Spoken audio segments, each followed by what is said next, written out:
Okay, Sue, so here's the deal. Dr. Hannum and I had a great meeting today, and we did some brainstorming and chalkboard work for about an hour or so, and we think we have a pretty good idea. We had a couple questions that we wanted to ask you. One of them was, I know you've told me a bit about this, but we wanted to know more about what the complaints are, or what are the problems in terms of how you see the planning process unfolding or not. So that would help us just to know what people typically complain about when you get complaints about these planning sessions or whatnot.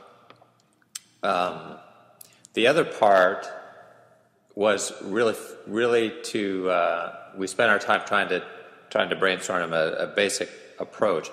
We came up with this. We sort of have these ideas of, on one end of the spectrum you'd have pure fun, and I guess that's where your bowl of chocolate candy and stuff would fit in that category.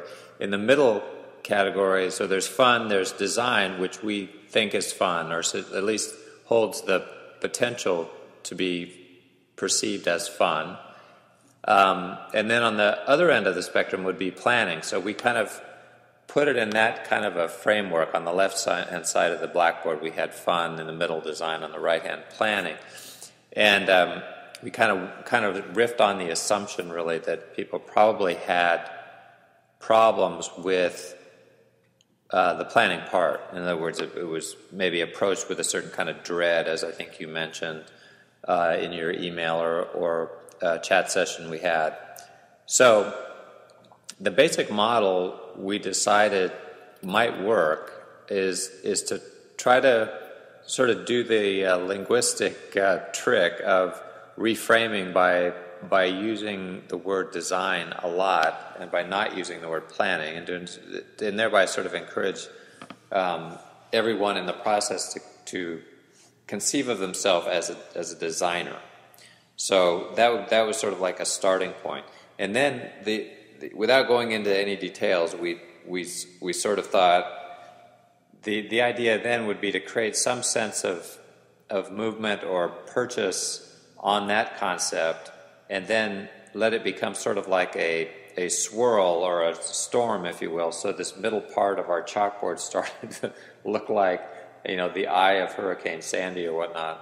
And then the idea would be, by creating enough energy around this notion of design and maybe filling in some things like the role imagination plays in design, the role of aesthetics, etc., the role that the taking on of a kind of aura or set of dispositions associated with being a designer could have some plus value.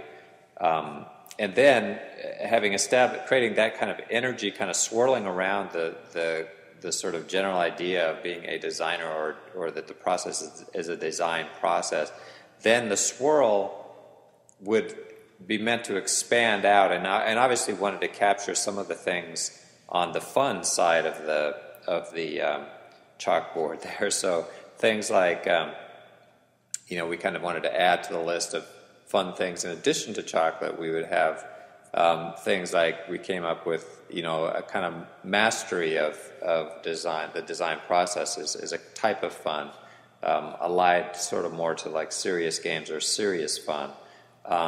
We talked about things being useful is fun, being fully utilized is fun, and then basically for everybody, whether a student, teacher, librarian, whatever, success is fun. So the idea of creating a swirl around design would then expand and capture these other senses that are more or less kind of pure fun, that are not necessarily connected with any specific activity, but again are just sort of like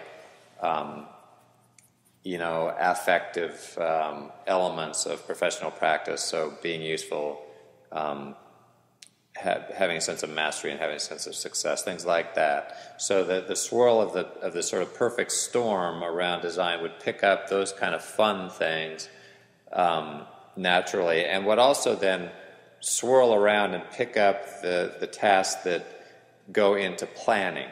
So the idea would be to create a sense of dynamism overall in the system, so that things that might be seen as sort of onerous tasks or whatnot in any kind of practice would be seen as parts of the design process. And so this was an important point that Wally made, that basically you could then start to see planning as a subset of design. So the nature of design being a kind of hybrid, right? It's got aesthetic/artist elements in it, obviously, but then it also has very practical things embedded in it, whether it's we talked a bit about, if you're a bridge designer, it's very different than just sort of like imagining or drawing a fanciful bridge. You have to have both sides, the aesthetic and the practical. And then, so the idea of planning then would be partly swept up in this swirl as a subset of the main activity being design. And so we thought of examples, for example, that a potter, Wally's actually making pottery now, and so the idea that even a master potter would probably still knead or wedge their own clay, right? Even though that's a drudge task, the idea of maybe certain chefs anyway might have the sort of ethic of cleaning their own oven, this sort of idea of embracing even the drudgery in one's professional practice, because it's seen as part of the holistic of that profession. So that idea. So we sort of we're creating this kind of overarching kind of idea that the model is dynamic. It has potentially fun connections with the notion of perfect storm. So sort of like, instead of planning the perfect dinner party, you're planning the perfect storm or something like that. So and then to sort of finish it off, we realized that the planning session that we had to sort of plan this essay was tons of fun. And so what was involved there, right? So we got together for part of an afternoon. We went out and got sandwiches and had lunch and sat at a table and had a chalkboard right nearby the table, and so we were able to draw and talk and make jokes and also do some, for lack of a better word, planning. So that's kind of where we got to. But again, the idea is that would be just to share with you kind of a sketch of an overall framework we might be gravitating towards, not as a final idea or anything, and not like we wouldn't be able to change that. But that's kind of where we got to. And then the one question we had pretty much was for you to tell us more about what the complaints are and what people have, what's the source of the dread, as far as you can tell, from when people don't really want to engage in this type of planning that is otherwise needed and important and all those things that we know. So let me see. I'm looking at the board now. I'm seeing if there's anything there that I didn't mention.